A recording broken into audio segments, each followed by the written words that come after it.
welcome back to Total Spot Fest. JJ Brownlee, Jamie Faulkner, back at you once again, gearing up for All Out. We are here. We are not in Chicago this year. It is a blessing in disguise, isn't it being? We have a bunch of other stuff going on in our lives right now. But we are glad you guys are joining us. Thank you for watching. Thank you for listening. If you are watching on YouTube, as always, please drop a comment down below. You know, do a thumbs up. Subscribe if you want to hear more. Trust me, it definitely helps us out. Every little bit helps. We do appreciate you guys giving us some of your time. If you want to get in the conversation, otherwise, you can definitely hit us up on Twitter at Total Spot Fest. Jamie, how you ready for a big old weekend of wrestling?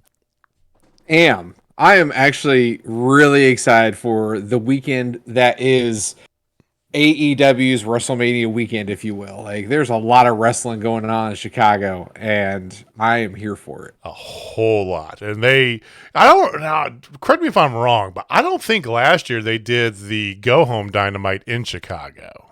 No, they did. Did they do it? Okay, I couldn't remember if they did or not. Yep. Something was telling me that they didn't.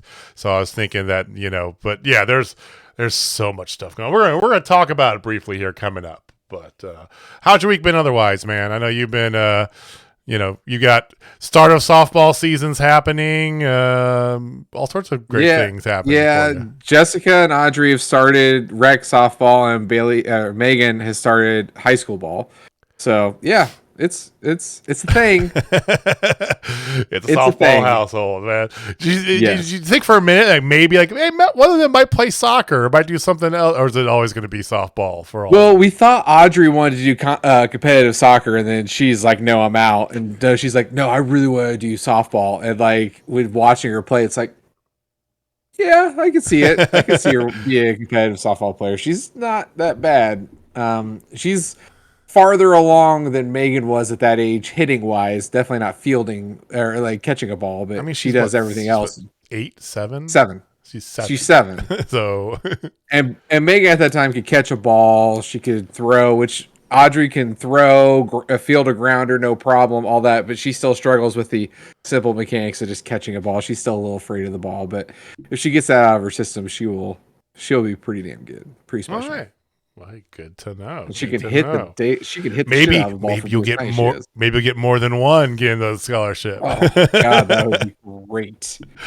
Anyway, well, I'm excited because I know tonight starts college football. Yes. Well, I mean, technically started last week, but Mizzou's on tonight. My guys start tonight, so I am stoked for football season. And then we are a week away from NFL. Just a short month until hockey, so wrestling's kicking up, football, hockey, it's a beautiful time of the year. Oh. But the most important thing, pumpkin spice lattes are back at Starbucks. Oh my God. You don't even drink coffee. No, I think it's the dumbest damn thing of all time. But that's okay, because you can get pumpkin spice fucking everything here. Did you ever hear? Yeah. You ever hear Eliza Schlesinger's pumpkin spice bit? No. You should go check it out. I don't know if you're a fan of Eliza Schlesinger's comedy or not, but I'd have to see it. Yeah, it's a good bit. I'll send you a link later. So.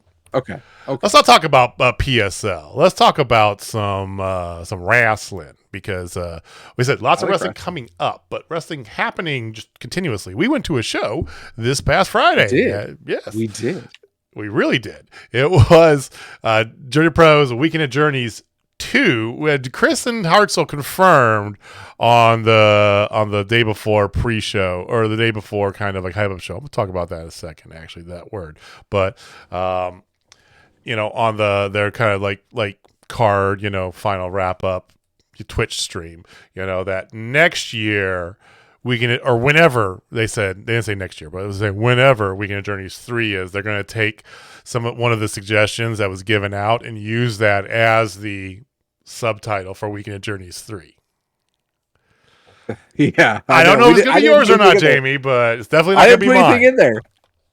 I don't think I put anything in there. I put something stupid. I put something like the emancipation of Britney Spears or whatever, something of that nature. Because it's so random. I was just like, whatever. But no, Weekend Journeys 2 happened. Short Lemonade Park. good evening. It was nice. It wasn't steaming hot. It was a good time. Megan came out with us. We did the pre-show. I have some issues with the audio engineers that ran the show for our friends at Journey to Pro. But that being said, show it was so fun.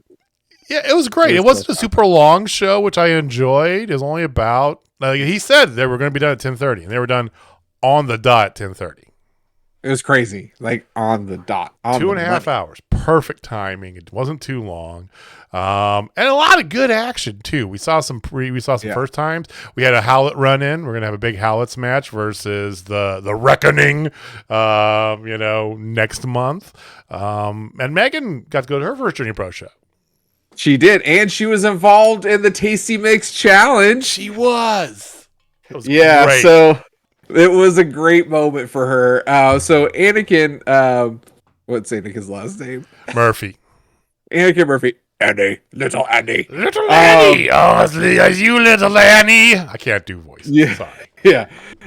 So little Annie there, he was on the side right in front of us, and Megan happened to I caught a bag of Tasty Mix. I actually grabbed out of your clutches. I was going for it, and you straight up Rod Woodson me, just boom.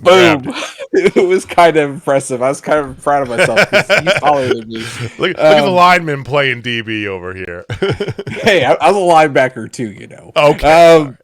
Yeah, but anyway, like, we got it. Megan's is eating the Tasty Mix. She's like, this is the best thing I've ever had. Other these cheese balls are just a little too intense. I'm like, I agree, but everything else is great. The Cheerios are great. But anyway, so Anakin's right there. He's like, kid, come here, help me up. And so she helps him up, and then he asks for the bag of chips.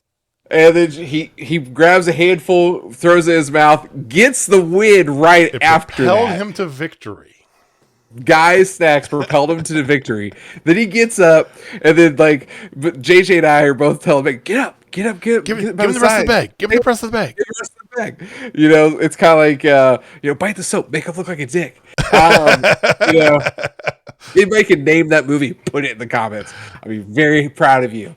And you've officially made my list. But anyway, so she's up there. Anakin grabs the Tasty Mix, dumps it all over himself, gives him a Tasty Mix shower as he walks out. It was a great moment for Megan. She definitely loved that. She also loved meeting the Howletts and, of course, JDX. She thought JDX was so hot. He is so hot right now, though. Ooh. He is so hot, like, on the wrestling. Like, he's facing... Match. Yeah. Oh, that match between him and Darian was amazing. But amazing. He has been on a roll. He's faced Takeshka. He's got another one going against that young kid, the 17-year-old kid, Nick Wayne. He's got a match with Nick Wayne coming up. It's like, this guy, if he is not signed by this time next year by somebody, I will be absolutely flabbergasted. I think for sure he's got... I mean, all it takes is that you just need kind of like when we talked to Sam Beal. For those of you who heard our interview with Sam Beal, because it's not all luck, but there's a good point of right place, right time that factors into it. A little bit of what he had, and I think the same thing for JDX. He's got to just be at that right place, at the right time. He's doing the work. He's in the circles. He's been on Dark many times over, right? Yeah. I think he'd be great for MLW. I think that Impact. He's got a little. I don't know if they have the room for him right now, but within the next year, I could definitely see him fitting in. I think he would fit in good on Impact. I think MLW for sure. I don't know if his style necessarily is really in New Japan's strong or not. I think that he could fit in New Japan do strong. It. But that's he just moved up to Minnesota, and then now you talk about going all the way to the West Coast to meet LA Dojo stuff. It's like I don't know, but I mean, you gotta do what you gotta do. I think he can fit in anywhere.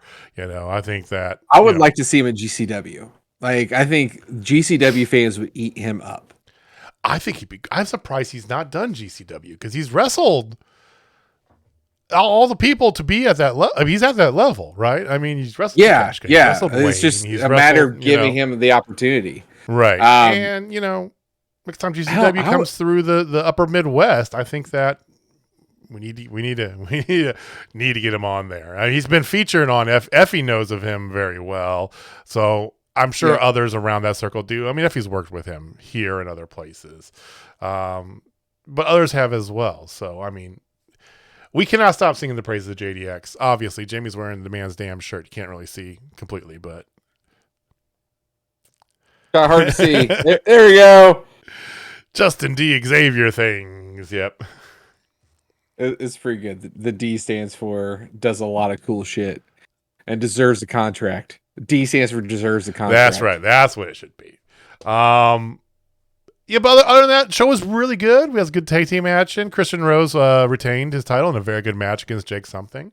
Yeah, so we have to see where this goes from here. So next Journey Pro shows have been announced. So September, we're doing a little double dip. So they're continuing on with what they started last year. Last year they did a free show at, what is it? It's the Edwardsville Fall Festival or something of that nature, right? Yeah, Fall Fest. Fall Fest, Edwardsville, Kansas. They're doing Autumn Fest. Autumn Fest. Sorry. Autumn Fest. Autumn Fest. Mr. Tumnus. No.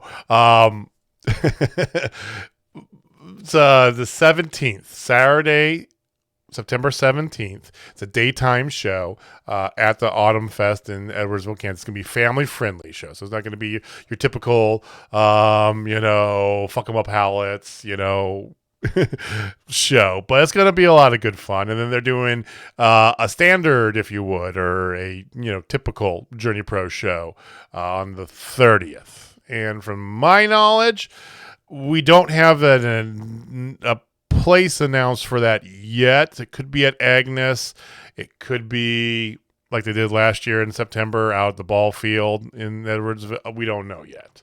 So I think it's going to be at the ball field, but it has not been announced other than just a date. So that's all we know, unless you've heard otherwise. Heard two things. Jack and shit. Jack left town. So... But regardless, we know of one match already, but it's gonna be a good time there. Yeah. So Journey Pro, we keep singing their praises.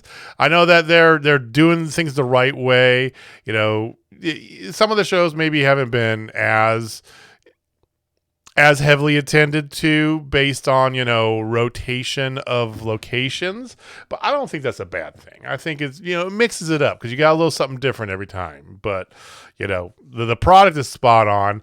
And as always, if you can't make it, go on twitch.tv/Journey2Anarchy, Journey 2 Anarchy, watch them. It's a good time had by all. So freaking we'll talk to those audio engineers next month and get that that pre-show audio fixed, though. That really drove me crazy. I know, but it was still a good time. It happens. It's fine. They didn't have their usual guy. It's all good because they got it all figured out. I'm not gonna hold a grudge or anything like that. Don't worry about it. It's okay. It'll be good. So before we get talking about more upcoming wrestling, every week we like to spotlight somebody out there running the circuit for the independent wrestling community. Somebody you may have seen, somebody maybe you haven't seen. So, Jamie, I'm going to assume that you have prepared an independent wrestler spotlight for this week. I did. I really did. Okay. Are you ready? Are you ready? Oh, no. Yeah, I'm ready. No. He's a little bit bigger than independent nowadays. No, this guy has been to Journey Pro twice. Ooh, and he is one half of a dynamic tag team that has face off against the Howlets. And that is the Infantry. He is Bad News and Tattoos, Mr. Carlie Bravo, who now has a show with Ziggy Dice starting next week. Such a good idea. Yes. It's called Bad Taste. And I'm here for so good. And it features the two of them plus Zicky's French Bulldog. Yes. So we're all here for the dog. And even Zicky said that. It's like, everybody's going to watch it for the dog. Look at Gordo. Look at him. He is adorbs. He's something. I'm not a big French Bulldog fan, but yeah. Really? I like Frenchies. Yeah. I mean, we had one that walked around our office all the time and peed and pooped everywhere. Well, we're not gonna get into that one, but in general, they tried to get over on Instagram and failed miserably, which I thought was even better. Let's keep office politics out of the way. Carlie Bravo. Yes, Carlie Bravo, excellent wrestler, half of the infantry, as you all know, with Sean Dean. Absolutely phenomenal. The guy is a great wrestler, charismatic as hell. Mm-hmm. I really enjoy him, and I liked him when he did the infantry, but when he was actually here for that triple threat with JDX and Anaya, that's when he shined by far the most I've ever seen. And he was so, God bless him, good. Like, just crazy good. Yeah. Because, I mean, I don't want to, and I mean no disrespect at all to Sean Dean, but I feel like the infantry is kind of an extension of Sean Dean's character. And Carlie, he has the military background and all this stuff. If you haven't heard his story, go check it out. For sure. We'll put some links down below for all this stuff coming up. But, but I feel like he fits so much better into his own mold, which is just a little bit different than Sean. So that's why I kind of like him more as a singles wrestler. Just I like Sean Dean more as a singles. I like them together as a team is fine, but I think they're both better individually. That's one of those weird situations. You know what I mean? Yeah, absolutely. And you can follow him on the Twitters. He's a good Twitter follow, actually. He's a superb Twitter follow. At Carlie Bravo. Pretty simple there. It's like Charlie without the H, Bravo. Because I always thought it was Charlie Bravo. We butchered that for a hot minute. I failed on that miserably if you've watched our previous ones. So if he's watching, I apologize.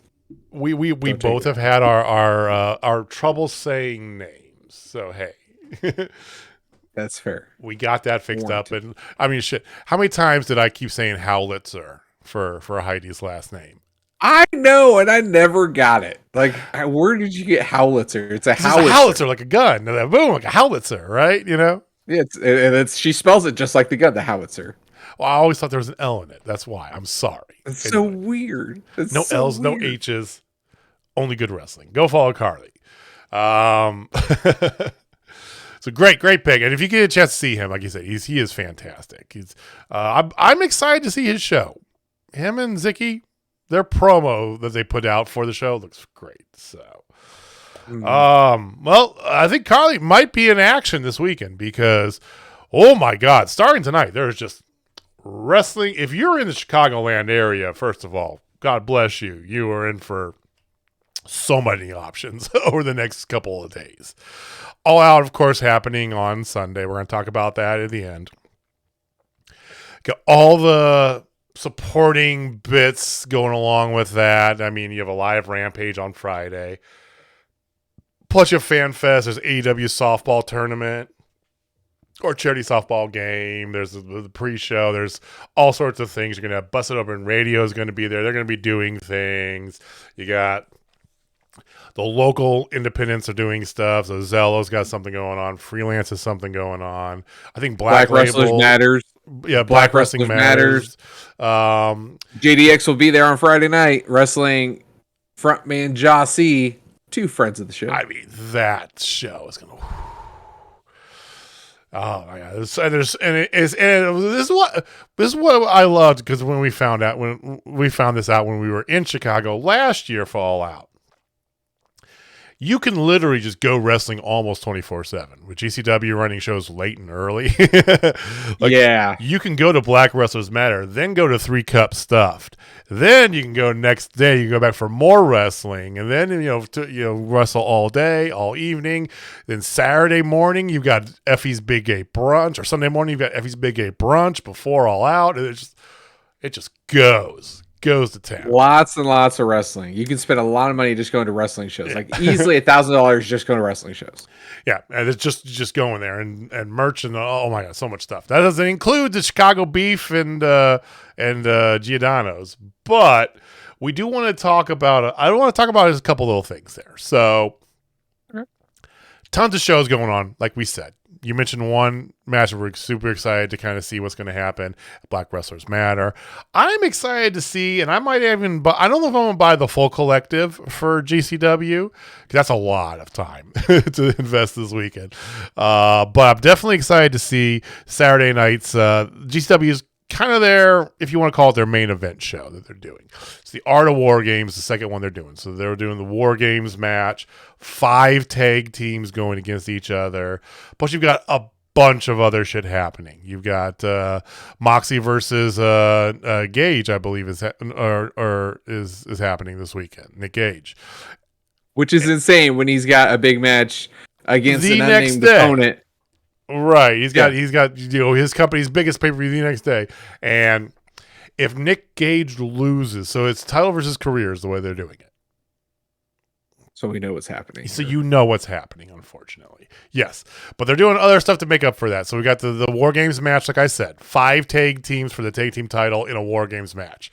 So a different approach to a War Games, which I appreciate. They're doing a 2-match double ladder scramble match. I have no idea what that means. But a 2-ring double ladder scramble. Sure, let's fucking go, right? There's gonna be something hanging from both. I don't know how this works. I'm excited. Sounds crazy. I know, right? And they got a litany of other matches. The one that stuck out in my head was a tag team match. Aussie Open. I don't know if this is their GCW debut. This might be their second GCW show. I'm not 100% sure. But Aussie Open versus the tag team of Nick Wayne and Jamie Oliver. Yeah. Ooh. That's low key gonna steal the show. That's one of those type of matches that you're like, ooh, look the fuck out for this. I mean, Aussie Open's just ridiculous, so Is so good. And I remember in LA that Nick Wayne and Will Osprey was mind-boggling good. So tons of good stuff there. We keep seeing the praise at GCW, but there's other stuff happening as well all weekend. Please check out Fight TV, other resources. I think Independent Wrestling TV's got some stuff going on as well. You're able to find it for sure. Stick to Twitter. You'll see all sorts of just bonkersness happening. So, yay! All Out weekend. It's like WrestleMania week. Really, it's getting to be that point. It's almost there. It's insane. Now, there's other stuff happening too. We were debating going to Iowa. We are, because wrestling at Revolver used to be Pro Wrestling Revolver, not just Wrestling Revolver. Has got a show on the 17th, and we were talking about it, but it's another 8 p.m. show, which is fine if you're there, right? If you're in Des Moines, cool. It's a 3-hour drive, and like I don't want to just go up there, get a room for the night, and go like in the morning. Yeah, that seems like a waste. I'd rather just drive. Yeah. Because it's 3 hours, it's just gonna be a late night. Like we could probably do it. I just need to get something better than a sugar-free Red Bull next time. Hopefully not be up at 5 a.m. Yeah. But no, like they have a Monsters Ball match that's gonna happen. They have Swerve in Your Glory is gonna be there.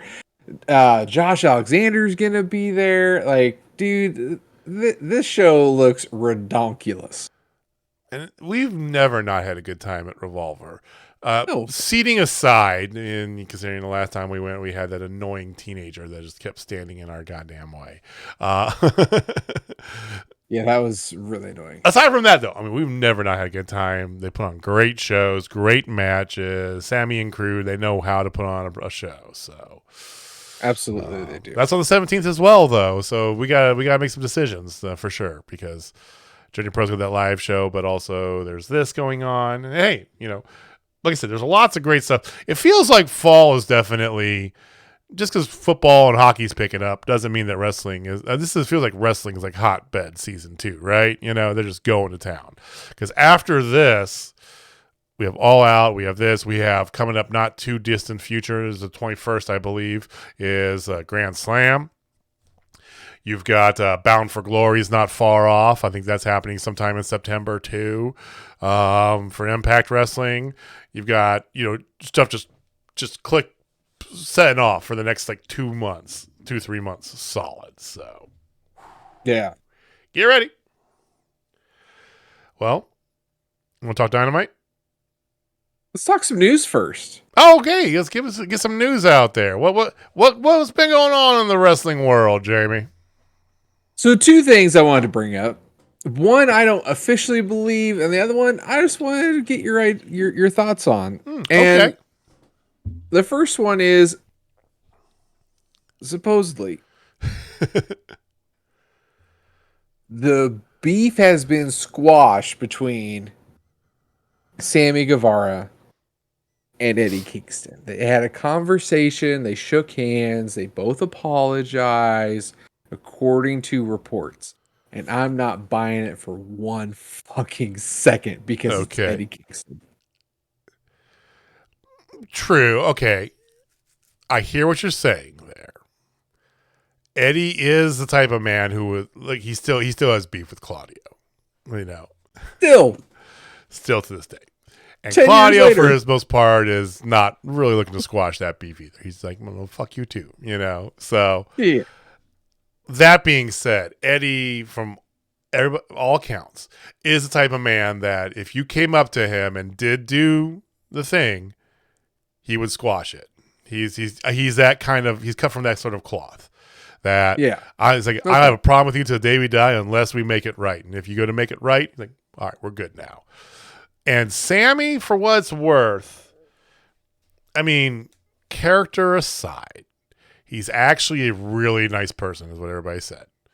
Is always said, right? Look at the vlog before it started getting to be like all kayfabe. I haven't even watched this vlog in like months. I don't know. Yeah, but I gave up on it. Because it just turned out to be all kayfabe. And it was just like, oh my God, I don't care. But, he got fucking Fuego a job while he was working there. Well, he was part of the inner circle, and they were still heels. So, I mean, I could see Sammy wanting to be the bigger man or wanting to step up. He did that the whole Sasha Banks thing. Remember that whole thing happened, and he reached out, and he's like, hey, I apologize. He went and he did the work, and he got the class work and all that stuff, and got better.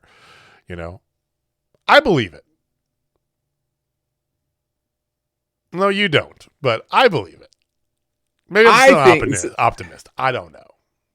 So I think this is why I think it's cool for now, but Kingston will never forget. And no matter what, Sammy's dead to Kingston, just like Claudio is, just like CM Punk is, and these other guys. Like once they wrong him, they're dead to him. He'll be cool with them and cordial and professional, but they're dead to him. I'm with you, but I don't think that he intentionally wronged him in the way that, like, his beef with Claudio, I understand, right? Mm-hmm. And his beef with CM Punk, I understand as well. Apparently CM Punk has that similar sort of beef with other people too, right? Sorry. Yeah. If you're in this business long enough, you're going to get some skeletons. Doesn't matter who you are. Everybody has them, right? Yeah, absolutely. I don't know if, and maybe I don't have the full behind the scenes of the story, but I feel like I don't really know what Sammy did to really get him this hot as he was at Claudio or Punk. Yeah, I understand the fat shaming, I understand it, but it was kind of a little bit, and it's just like sometimes you can spit and you shoot a little too far, right? That's what it felt like, and maybe I don't know. Maybe I'm overreacting. I don't think it was that bad. Oh no, you have to be there, obviously. I can't speak for him for sure. I know. Yeah, it's very difficult, very very difficult. So I don't know. We'll see what happens. Well, Eddie doesn't. You're right. Eddie's not the type of person who, even if you're good, he still remembers, right? Yeah, that's fair. What was the other bit of news All you right. had? So there was our Marty Skrull sighting. Really? A wrestling Marty Skrull site? I cannot say his last name. Skrull. Like girl, but with SK in front. Skrull. So a wrestling sighting or just like out in the public sighting? Well, he was with a bunch of wrestlers at the Daniel Gracie Orange County Gym in Orlando, Florida. He was there with get a load of the card of people that he was training. I know the picture you're talking about. I know what you're... Okay. So, the Women of Honor champion, Sumi Sakai, who is a stud. Karrion Kross, Killer Kross. Shinsuke Nakamura. Mm-hmm. Cameron Grimes, your boy. Bodie Hayward.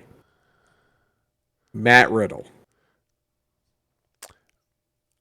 I do remember seeing that picture. I saw it. I scrolled right past it. Didn't even look at it. But so Marty. So this is where I wanted to get a good conversation with you about Marty. He has been doing a lot to what's the word I'm looking for? Pay for his sins. Like he is atone. Yes, he's been working very hard about reconciling his past issues that he had, with the Me Too movement, and he got put on blast and he got fired from NWA, and like he has been blacklisted by wrestling, but he's been working very hard, very diligently, trying to get back in there. I know he was booked for a show with oh my god, the Cobra guy. Santino Marella? Santino Morella's show. So Santino had a show and he got booked for it, and Santino went to bat for him, saying, he's good. He's been public about going to therapy about things and everything like that. It's like, do we give him another shot? Like he's not going the Joey Ryan route. Well, yeah, it takes a lot. I don't think anybody is. Well, I don't want to say that, but there's not many out there that are full Joey Ryan-esque, right? So I mean, here, okay. To be fair, the specifics of a lot of the things in the Me Too movement weren't fully released out in the public, as they shouldn't have been, right? Yeah. And it's a great thing that happened that people got put on blast for things that they did. Okay? Yeah, absolutely. Some things were big. Some things were not as big. Some things were repetitively big, right?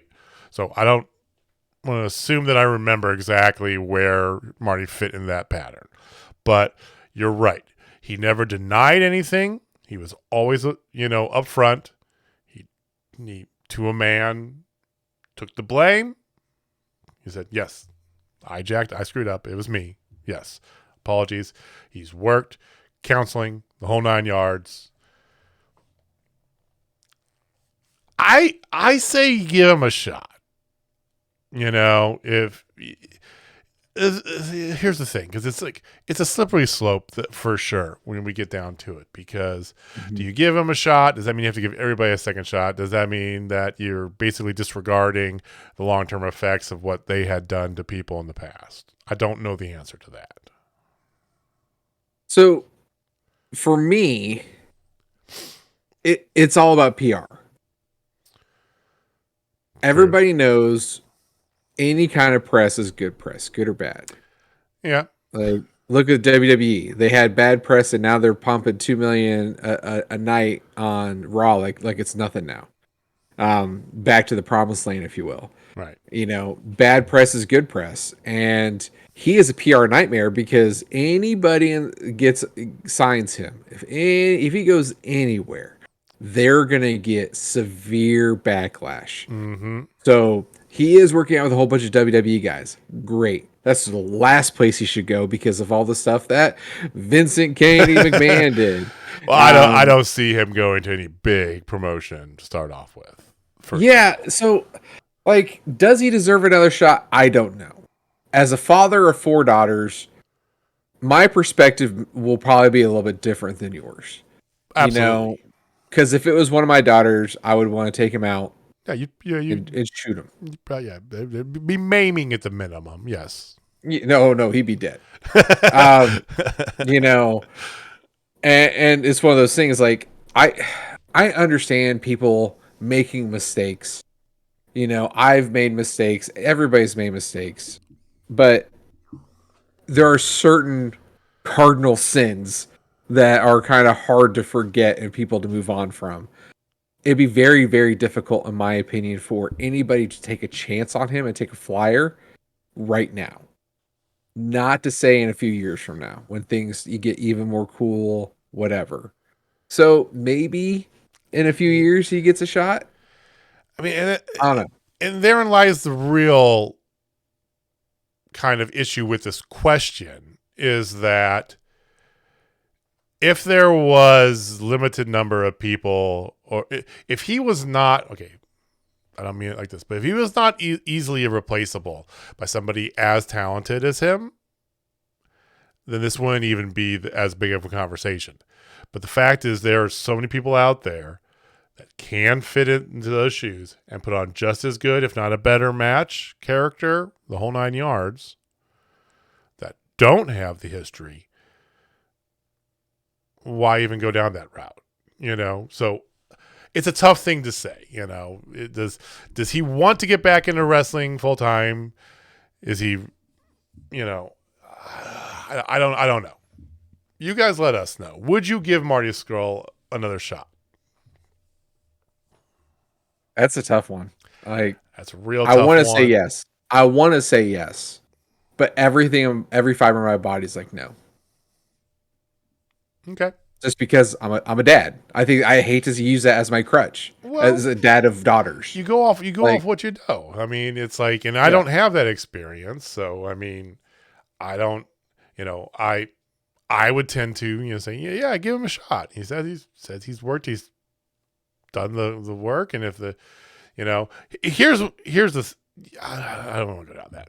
You guys let us know. I would say tentatively yes. Give him a shot, small promotion, see how it goes, right? Then again, everybody said that about Tessa Blanchard, man. Look what happened at WoW. Lather, rinse, repeat for her. Yeah, no joke. So, somebody, people have said, but famously said, you are who you are. People don't change, right?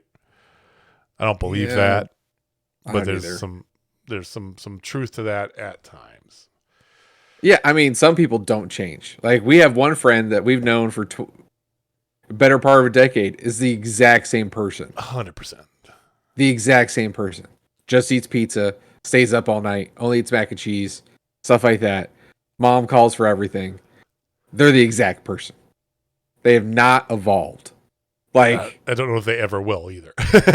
No, and that's fine. Like, I'm not saying it's a bad thing, but like, that's who they are. It's not a bad thing. That's who they identify as. That's who they are. More power to them.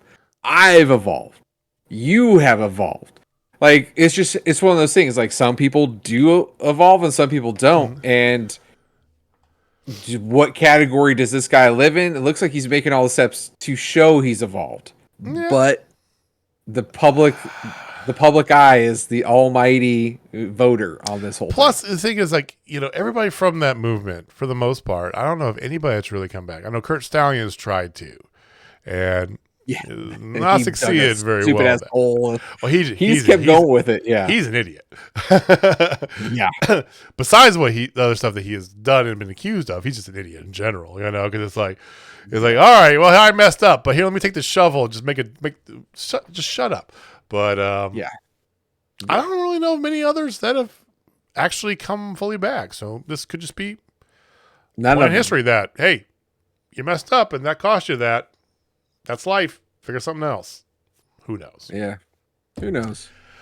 I do know All Out is coming up on Sunday, and we had a go-home show. It is. last night. And what a go-home show it was. It was interesting. It was definitely it was the most go-homey show I have watched from AEW. That was by far. 100% my first thought, especially when they opened the show. It's like a half hour in. I'm like, this is the textbook definition of a go-home show. Yeah, I think there was like 4 matches. There was 5 matches, although one of them you could probably throw out. So there was, yeah. So what were a whole bunch of matches. They were really good matches. But very good. lots of promos. Lots of promos because it's a go home for All Out. The granddaddy of them all, if you will. And they had to finalize the card because they hadn't finalized the card and it's still not technically final, but yes. They had to finalize the card last night. So Moxley opens the show with promo number 1 for him. Yes. He's very present this night. Yes, and he's called out like how great he is. People are booing him because he's in Chicago, whatever. But then they started cheering him at the end because he was speaking some bad truth at the end. Like, I'm the best. No one can touch me. Yeah. I can out wrestle you. I can outdo anything. Like, he's not lying. Like, he was not lying. He has an open contract, and he doesn't know who's going to sign it. But here it is, left in the middle of the ring. And then here comes Ace Steel. Good old Ace Steel, yep. Grabs it, puts it in his back pocket, and walks in the back. Put a pin in that for later, folks, because that's a thing. If you know who Ace Steel is, you already know where this is going if you didn't watch. But, yeah. Yeah. Then you had not so good of a match. I'm not even going to lie. This match did not trip any of my triggers whatsoever, and it has one of the best technical wrestlers of all the realms. And it's Bryan Danielson versus Jake Hager. Yes, of course, I'm talking about Jake Hager's technical prowess, ladies and gentlemen. In college, he was a technical prowess when he won national championship, but that's a different story. Yeah, he's not a good wrestler. I'm sorry. They didn't match. They didn't match well. It just felt weird. Bryan Danielson, of course, wins. He gets jumped by the JAS. Then here comes BCC. They make the save. And then here comes Jericho with a chair to go ahead and hit Danielson. But then here comes Daniel Garcia, rips it out, and is like, you don't need to cheat. You can beat him in the ring. Because right before the match, Daniel Garcia professes allegiance to the JAS and says he's got his back. He's going to win and all this good stuff. But then he does that, like takes away the chair. Like, you don't need to. You're good enough to beat him on your own and all this stuff. So it's a very un-JAS thing to be saying as you're pledging allegiance to the JAS. Yeah. Daniel Garcia on a pole match, confirmed. Yeah. Really, really, really weird. I enjoyed the next segment, even though it was a little awkward. Yeah, so the wingmen are out there with picket signs, more wingmen on TV, which was protest great. Come back from commercial break. It's fantastic. Yeah, they have signs, and then the Hollywood hunks on the mic saying that, you know, they need to be on TV and everything. And then W. Morrissey's music hits out of nowhere, and he walks down looking more shredded than Julian Salad, man. Like, he looked ripped. He just destroys the entire wingman, like just destroys all of them. Like he kicks freaking Cesar Bononi into oblivion. Like, it was just sick. And then here comes Stokely Hathaway, gives him a card, and he shakes his head. He's like, "Come on!" They're leaving, and then Tony Schiavone's like, "What's with the business cards?" And then, in typical heel fashion, "Yeah, business." They get into kind of a heated thing. So whatever, we'll finally figure out what this Stokely Hathaway thing is.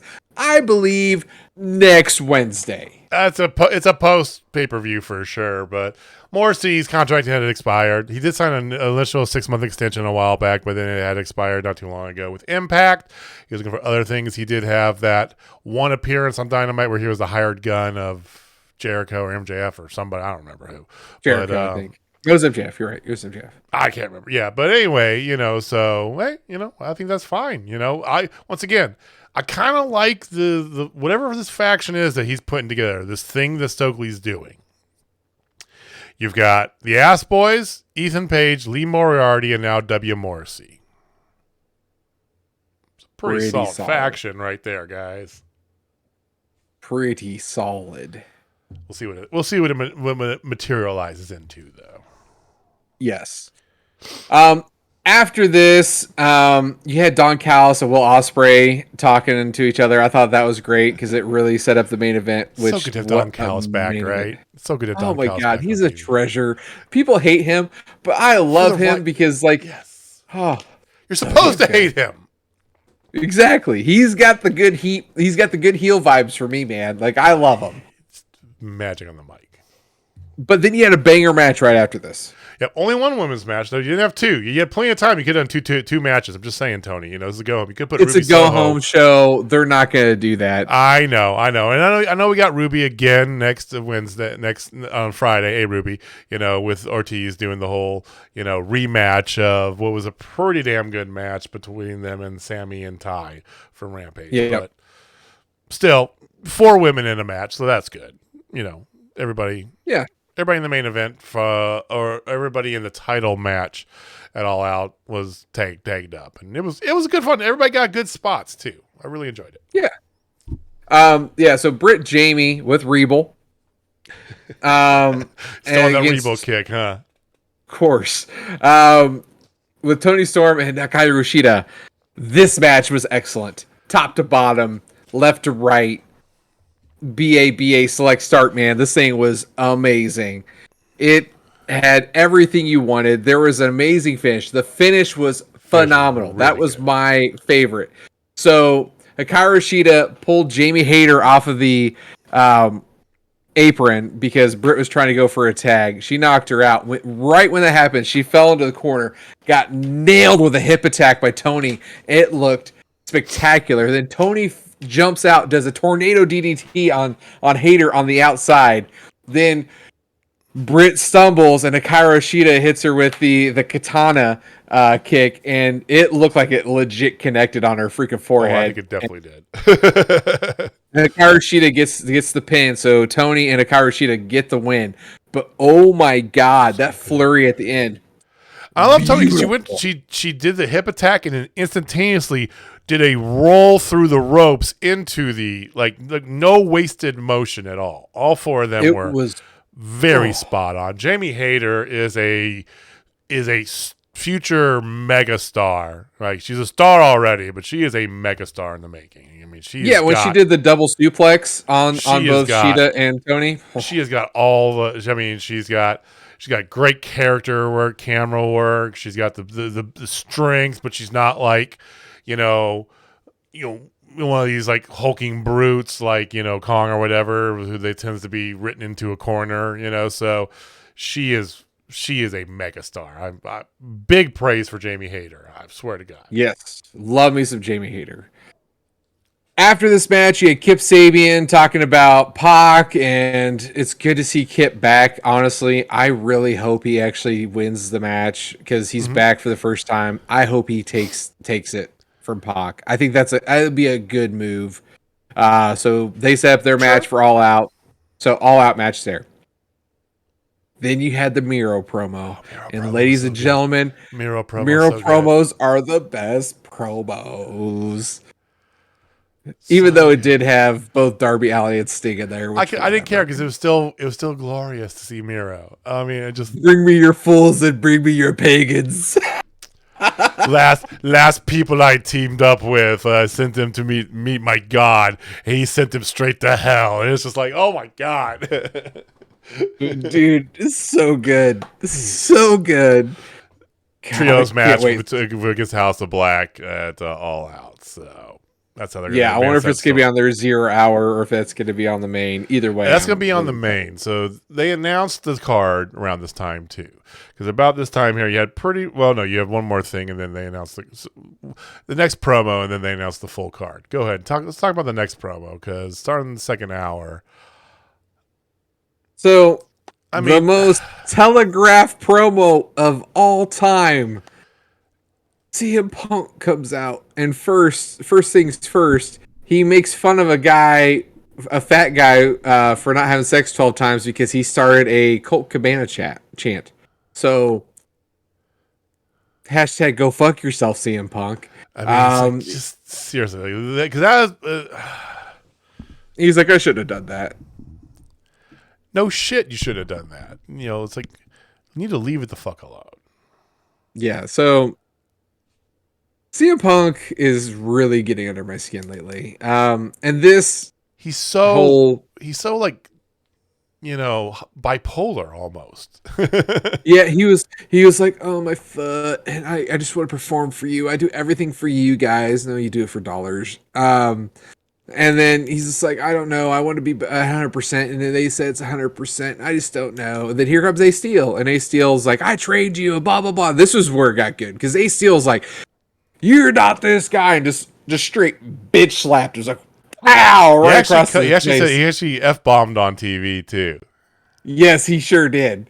He's like, you're fucking better than this. It's like, I go, did I just hear? Okay. Yeah, and then right after that, Punk flips the switch and Punk becomes Punk again. And then Ace Steel gets with the contract. You signed this, and you're in for a fight on Sunday. Blah blah blah. The crowd's just going ape, like just going. Yeah. And then he walks out into the crowd like Moxley, and then he signs the contract in a sea of fans chanting CM Punk, like we didn't know that was coming. In Chicago. I mean, he is Chicago. He is just waxing poetically about the city, and yeah, we get it. Okay, understandable. But telegraphed. But still, I mean, that being said, there was no other really direction you're going to go with that. It makes it a little confusing booking-wise, in my opinion. Okay? You have this big thing, you move the match up on TV to drop the title for this kayfabe injury angle, which you immediately backtrack or brush under the rug for the same match you're going to have the whole time anyway. You just change some roles inside that match because now it's Punk against the big bad Moxley as opposed to two Titans going against whatever. So I did a little research on this because this was Moxley's idea. Have him do a squash and then the eventuality happening in the main event. This has happened one other time where like 2 weeks before they have this title match and familiar. Jude gets absolutely demolished. And then 2 weeks later, he wins. Overcomes adversity, wins everything. No. Older. Well, just give it to me. I can't remember. It is Hogan. Oh, yeah. Okay. Hogan Warrior. Yeah. Hogan Warrior. Yeah. Yeah. Okay. So 2 weeks before, Hogan just absolutely demolishes Warrior. Come back, Warrior wins. I do remember that because yes, that was one of my favorite childhood matches too when we were growing up. Come on. Yeah. I was right to my brain. I was like, I remember this. When was?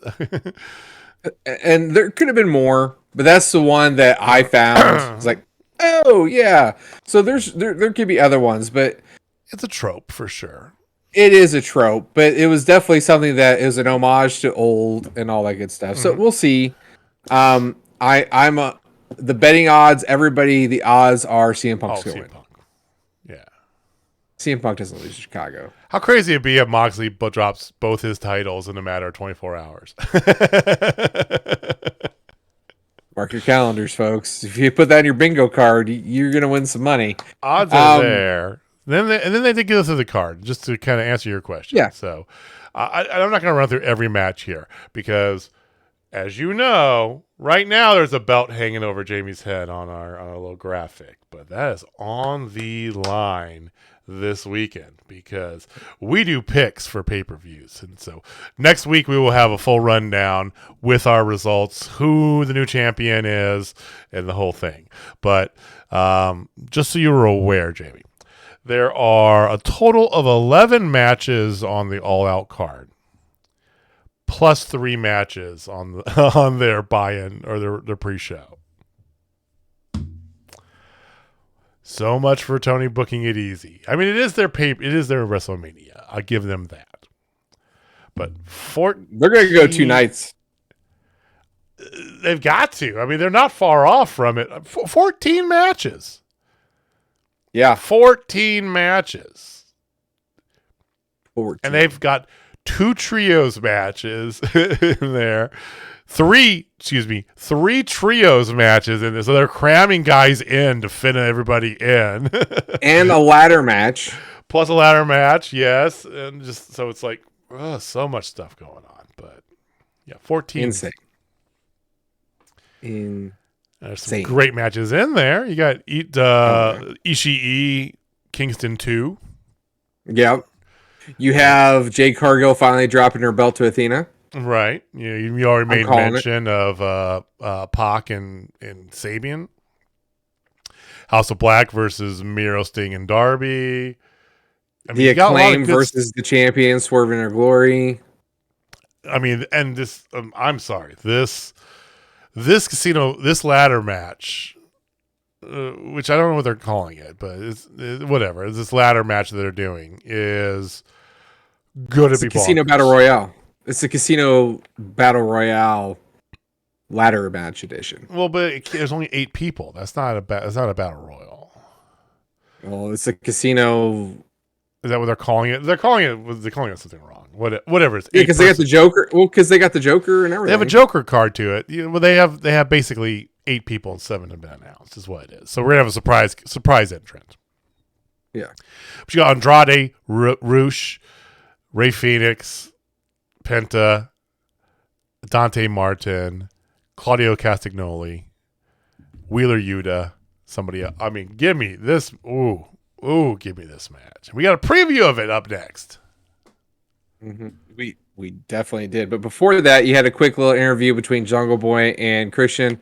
Sure. I got up and got something to drink at that time. Why you brought that up. Who cares? Just move right on. Whatever. They're wrestling, folks. But then after this, you had Wardlow, FTR versus Silas Young, Ren Jones, that was the next match. Chris Benoit. I mean, Vic Capri. Spot on. He even does the flying headbutt if you see him live, guys. He even does Benoit's moves. Does everything. So anyway, Wardlow and FTR get the win. It wasn't even a contest. It was kind of ridiculous. The big rig into the Powerbomb Symphony. Woo. To Sanjay Dutt and all them or whatever. Then here comes Moxley for promo number 2 of the night. He goes, if you want your boy, if that's what your boy wants, that's what he said. Like, all right, then that's what he'll get. Like, he just went off about how Punk's is going to get the shit kicked out of him, which we all know is not going to happen. No, it's going to be a good match, though. So, interesting moment coming up. I don't want to say I called it. But you called it. It wasn't, no offense, Jamie, it wasn't the hardest to call either. I felt like it was a layup. It was like saying... It very much was. It was like saying if Lamar Jackson had the chance to throw for 10 yards or run for 4, he's going to run for 4. He's going to run every time. Thank you for making that choice, Lamar Jackson, by the way. Yes. That's why no one wants to pay you money. So backstage, Ten's on crutches. He tweaked his knee. Friday. Right. Yeah, tweaked his knee. And then Evil Uno is there and says he'll step in, and then here comes Andrade to offer him to be a part of his stable organization, whatever. And he's like, no, he offered a 10, and then they're like, well, no, we're Dark Order for life. And then Andrade attacks both of them with the crutch. So Evil Uno's out. Put a pin in that because then we'll come back to it here in a minute. Dante Martin, Rey Fenix, Rush, and Wheeler Yuta. The preview for that match you're talking about. Flippy spinny shit, a go-go. I mean, this is at this point in the night where, I mean, the women's match was great, right? Yes. But it was this point of the night that it's like it turned from a setup show to a wrestling show, in my opinion. Like, now we're wrestling because from here on out, you had 2 matches and 8 promo. It was about 45, 50 minutes worth Oh, it's Yes. so good. Yes, this match was amazing. So good. It was not the match of the night, though, by far. No, Dante Martin is just getting more ridiculous. Like, He needs a real push. he does. He needs a manager. He needs Stokely Hathaway. Well, they tried the whole manager thing. They tried him in different variants. Here's the thing: is I think that I don't know if it's him or Tony or whoever, but they really want the whole tag team thing for him to do with his brother, right? Yeah. Brother, just, unfortunately, has had a bad run of injuries, so I don't know. I'm sorry, Marty Jannetty. It's time for Shawn Michaels to be let loose. I hate to be like that, but that's a perfect analogy. It really is. Darius, we get better. We do love you. We do, but I'm gonna see you on the barber shop in about 2 weeks, bud. I'm sorry. As much as he's been hurt, it's all Dante. I mean, Dante is amazing. Like, I didn't think there's a person out there who could match Ray Phoenix. There's some that can think he get close, right? And then I see Dante, and I'm like, he's just making up stuff as he goes along that is just unfathomable. You know, it's like, I beg to differ on if there's anybody who can hold a candle to Ray Phoenix. One of the guys in the final match definitely could. I know. Yes. Yeah. But that you know what I'm guy's on saying. a completely different You know level. what I'm getting at. You know what I'm getting at. You know, Yes. So. Yeah. So this match was amazing. The winner of your match was Wheeler Yuta by tapping out Dante Martin with the seatbelt. No, he pinned him with it. Oh, he pinned him with the seatbelt. Sorry. Right, he does that. Yeah, I love the way that he sets up. Looks like he's gonna go for like a crossface thing. Flips him, turns him, spins him, and then it's a great pin move. It's such a good move. Yeah, it's beautiful. Like, who knew a pin move was a finisher? But Wheeler Yuta makes it work. Jamie happy. It sure does. It does. I'm a big Wheeler Yuta guy. So after this match, John Silver, Alex Reynolds talk about 10. They're like, well, if we have to, take on 3 guys as 2, like, we're gonna do it. We're gonna do it. And what are they gonna do? What could possibly happen? That's not fair. Here comes Hanger. Oh, Hangman! Oh my God! Like, you guys need somebody? I got you. So obviously, you're gonna have the Dark Order with Hangman Adam Page going against the Bucks of Youth and Kenny Omega, as long as they win their next match. Obviously. Right, but that's the way they're drawing these lines up to be. And let's talk about the match first, and then we'll talk more about a couple things. We're not going to preview the whole card. You guys can go. Like I said, it's 14 damn matches, but we're going to talk about a couple things. We'll talk about the trios final for sure. This match was the match of the night. 100%. This is this is match of the month. I'm not putting it that high, but it was I watched it twice. And just like, okay, am I being too generous with my ranking? Right. And I have to say yes, I was. I was like, that's a 5-star. That is amazing. I backed off. I'm a 4.5. Mm-hmm. But oh my God. I mean, the whole length, the pacing, the story, the ups, I mean, hell, so when Kenny Omega got announced, Kenny is like, has more more merchandise sales than Will Ospreay. Everything was Will Ospreay. And it's like, and then the last time they fought a tag team match did not happen in North Carolina. Which is ironic because they're in Chicago, which is because of Michael Jordan is where that whole thing came from. Anyway. Yeah. So one thing I do want to say about this match, it was great to see Kenny Omega back. I'm with you. We questioned this 2 weeks ago. Last week? We questioned this last time he wrestled. 2 weeks ago. It's 2 weeks ago. 2 weeks ago. I didn't think it was last week. We questioned this 2 weeks ago because he had the big brace on, didn't look crisp, there was rust, worried about his, is he come back too soon? I got the feeling, and it sounds like you did too, that I don't have those same concerns anymore. No. He does still got a little bit of, some kinks. Not, I want to say it's rust anymore, but there's a few little kinks. You can tell he's still, he's rehabbing some stuff a little bit here and there. Mm-hmm. But no brace on. He looked sharp. He also didn't try and go outside of his realm. Like, he tried to do that whole little, like, where he takes the person, he does the spin and then flips off him and lands on his feet. He tried to do that, like, immediately in the match 2 weeks ago, which is probably not the smartest thing to do away. Yeah. So he kind of he sort of stayed within himself a little bit too, but I feel a lot better. This match had everything, and Will Ospreay is not human. He's the best. He is the best wrestler in the world. I will say that right now. Without question. You WWE marks, fight me. Because this guy is on a completely different level. He's better than anybody in WWE. Although the way WWE is going right now, they could actually have some decent matches if they did a crossover. Not going to lie. Like, they're getting better. They are getting much better. They're legit getting better. I watched Raw. I had Raw in the background. I watched a few matches again this week, and they're putting some good matches out there. They actually are.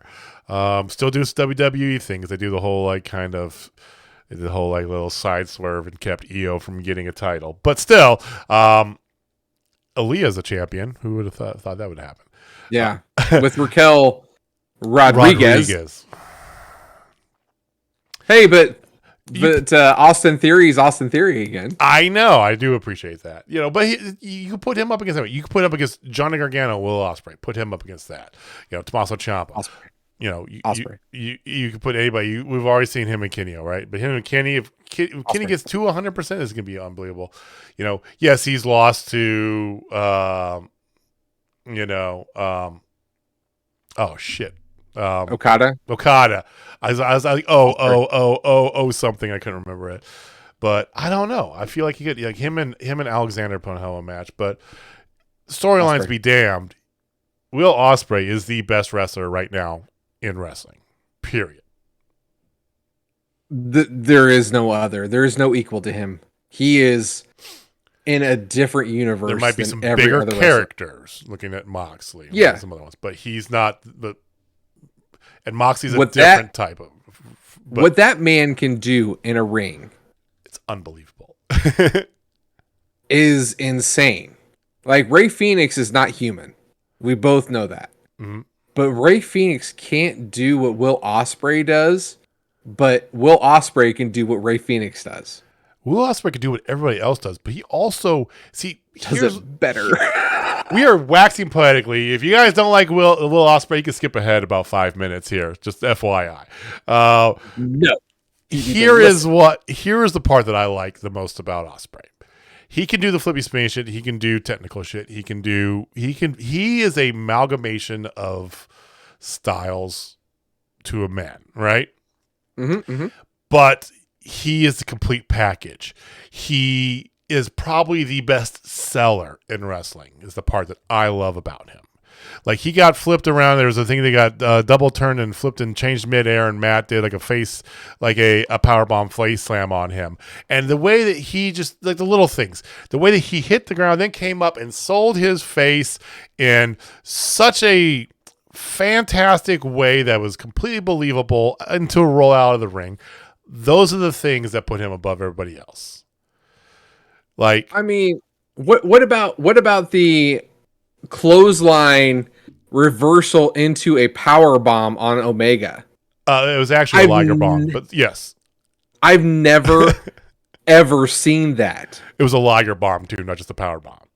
Yeah, but it was a clothesline. He ducked out, did a flip around him, flipped on top of him. Next thing you know, he's in Liger bomb position. It's like, what just happened? I've never seen that. I was like, whoa. Yeah, he's gotten really into doing these high flippy reversals. He did one last week. There was the top rope Hurricane Rana, which he flipped out of and turned it into something else on Phoenix. He had another similar one he had against Nick Jackson this week, where Nick went for a reverse spike Rana and he flipped out of that. And it's like, how? But But it's a total package. Like I said, he's good at talking. He's got a good look, but he's all out, right? He works the match. He knows how to sell, and it makes it believable. It's not just that he's better than everybody in that ring. The story is expertly told. That's why I love him, besides all the flippy spinny shit. Yeah. He's the best. Like, that's it. So good. Yeah. End of story. Well, but being the best doesn't guarantee you victories, unfortunately. Sure doesn't, because Kenny Omega was able to catch Fletcher and hit the V trigger and then get the one-winged angel for the dub, giving us one half confirmed for the trios final of the Elite. They'll go against either the Dark Order with Hangman Adam Page or the Best Friends. It's pretty simple. We know it's going to be Dark Order. We know who that Page. Is. Here's my question to you. So... And that was the end of the night for the show. Okay, so let's talk a little bit about All Out. Okay. Taking from this into the thing. Do you think Dark Order can't? Well, we know they can. But should the Dark Order and Page, should they win? I say yes. I think the title does more for them than it would for the Bucks and Omega. The Bucks and Omega have a bigger storyline with Adam Cole and Red Dragon whenever they get healthy. So, here's the thing.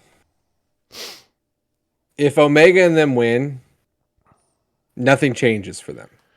You're absolutely right. They're still the Elite. Just write down another belt under their bio. If they lose, nothing happens to them. They're still the Elite. And like I said, they got a bigger storyline waiting for them. You put the belts on the Dark Order with Adam Hangman Page, you give them life and meaning again. You put them from being super in the background to in the forefront again. Maybe get them built and grown. Maybe Hanger finally becomes that leader. Here's hoping, right? I think it's time. I'm pro Dark Order on this. I am too. I think they should have it. I agree with you on that. And I agree with you on those other things too. It'll be interesting to see our picks. We don't want to get too deep into it, but there's a lot of stuff up there. I think we have the possibility of several titles changing hands. Not going to lie. We do have picks coming. We will let you guys know next week the results. Oh, Chris is in? All right. Let's go.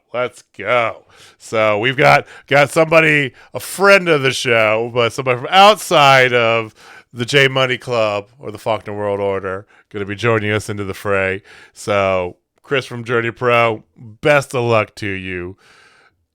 If I don't win, I hope you do. Okay. Sorry. Next week, we'll give you guys recap of All Out. We'll talk about the picks, talk about who won, fallout from All Out, and everything else happening. Like I said, there's a ton of wrestling going on. And here's the thing. It's pretty much a lot of good wrestling going on. This is a great time to be a wrestling fan. Definitely go out there, watch some wrestling. Some of the stuff they're showing in bars, and they're doing theater showings of All Out, for God's sake. Go see some independent wrestling. Go to a wrestling venue near you. If you're near Kansas City, come join us at Journey Pro. It's a good time. If you're not, go see some local wrestling. That's what we got. Like I said, we'll be back next Thursday. Keep an eye out. We do have the interviews coming up here. We usually release those on Tuesday. Please go through, check out some of our most recent interviews. Some real good stuff, some great talent that we talked to. Thank you for watching. Thank you for listening. As always, we do truly appreciate you giving us some of your time. Absolutely. So we will talk to you next week.